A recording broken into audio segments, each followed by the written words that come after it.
যে রাজনৈতিক অবস্থা, আমাদের গণতন্ত্রের যে অবস্থা, তার প্রেক্ষিতে মিডিয়া সেল অনেক দূরে এগিয়ে গেছে।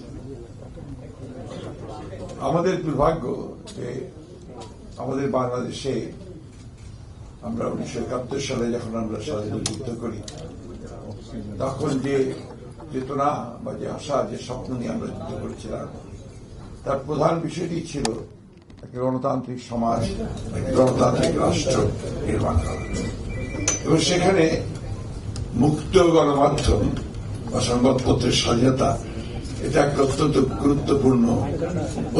গুরুত্বপূর্ণ একটা বিষয়। দুর্ভাগ্যক্রমে এই বর্তমান শাসক গোষ্ঠী জোর করে ক্ষমতা দখল করার পর থেকে আমাদের সেই জায়গাটাতেই প্রথম আঘাত করেছে, এবং আমাদের সংবাদপত্রের যে স্বাধীনতা, গণমাধ্যমের যে স্বাধীনতা, তাকে পুরোপুরিভাবেই আপনার বলা যায় যে নিয়ন্ত্রণ করে ফেলা হয়েছে। আমরা দেখেছি একে এক করে এখানে এই দেশে প্রিন্টিং মিডিয়া যেগুলো ছিল তার বেশ কয়েকটা বন্ধ করে দেওয়া হয়েছে। বিশেষ করে বিরোধী দলের যে মুখপত্র দিনকাল, তাকে বন্ধ করা হয়েছে। আমাদের ইলেকট্রনিক চ্যানেল যেগুলো ছিল তার মধ্যে 3-4টা বন্ধ করা হয়েছে।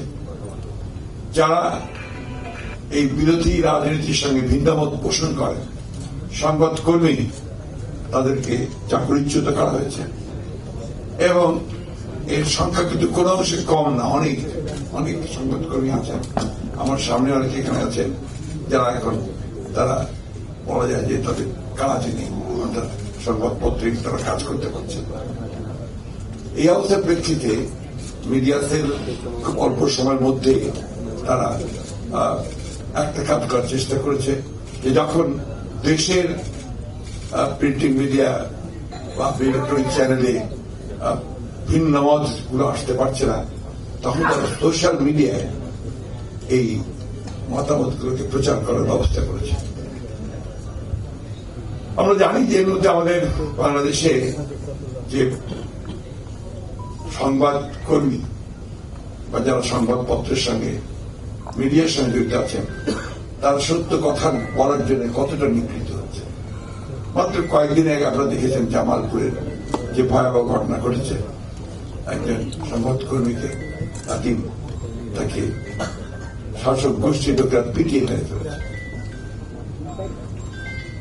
দুর্ভাগ্যজনক ভাবে আমাদের কিছু ঘটনা ঘটছে, যে ঘটনাগুলো আমাদের প্রিন্টিং মিডিয়া বা ইলেকট্রনিক যে মিডিয়া আছে তা ঠিক সেইভাবে ফোকাস করছে না।